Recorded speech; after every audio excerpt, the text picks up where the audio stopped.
Hey guys, I was just going through some old videos and just going through my phone and seeing what I have. And it's funny because I was talking about something and I guess I ran out of space or my phone died or something.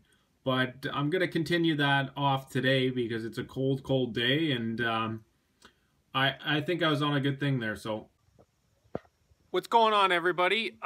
Today I wanted to talk to you guys about something that I find is relatively new in the agricultural industry, and it's something that I find myself doing a lot, and that is really finding out more information through the internet, and not the internet itself, but I would say YouTube as a whole.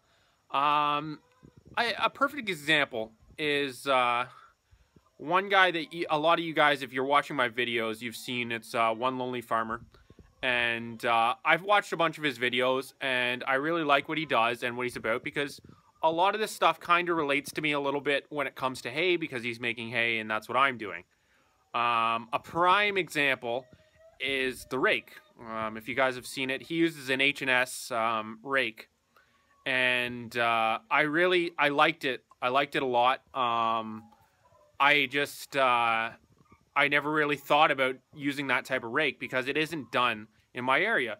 And not that long ago, you didn't do anything when it came to farming unless everybody around you was doing it, or that it was kind of time tested.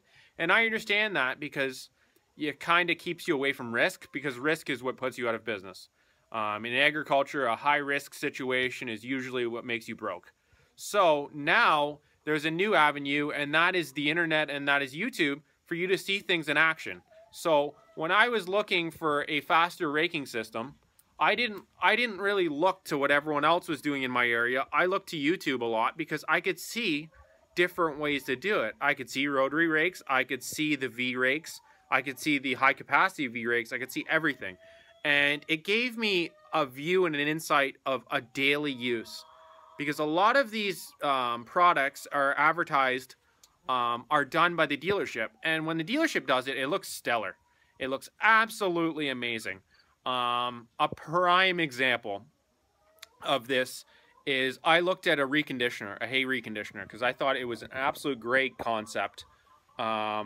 They have, if anybody who doesn't know what a hay reconditioner does, it has rollers that re-crunches the hay and crimps it so that it dries faster. So in the time I was looking at it, I was dealing with a wet year. So I thought, how can I dry my hay faster? And I looked at one of those and I thought, wow, they look amazing, watching some of the dealers' YouTube videos of how it works, and it makes sense. It really does. And the one thing, so we were talking hay conditioners, and I just mentioned that I'd looked at them a little bit, and the dealer videos looked great, and I thought, wow, what a great concept. Basically crusher rollers that roll through the hay and crimp it and take out more moisture. My big issue was I hadn't seen it in real life, and I was nervous about that. So watching it and watching different places that use them and that type of stuff, and lo and behold, luck would have it, I passed by someone. They had got rained on. Their hay got rained on, and we knew them, and they had a brand new one. They'd never used this before. I hadn't seen it in the fields, so I watched them use it, and within I would say 10 seconds, I was guaranteed I was never going to buy one. And the reason was, it looked great when it was in the fields. Even through the south, they were going through some thick stuff. I was like, holy man, that makes sense. It's crushing things like sorghum and that type of stuff that would be high volume hay that I would never deal with. So it's way more intense than I would do. But this, it was wet hay, and it was going through and it was clumping it. And anybody that does hay knows that clumping sucks, because all that happens is the moisture stays in that spot and it doesn't leave, and it doesn't get it, it just gets mold. So you'd rather have fluffy windrows. So when you're kicking off this stuff, you want fluffy, fluffy windrows. And that's exactly it. That's what happens here. Is it's different in real life than it is in on a YouTube page from a dealer. That's why I like watching different farmers farm, because they're dealing with it in real life.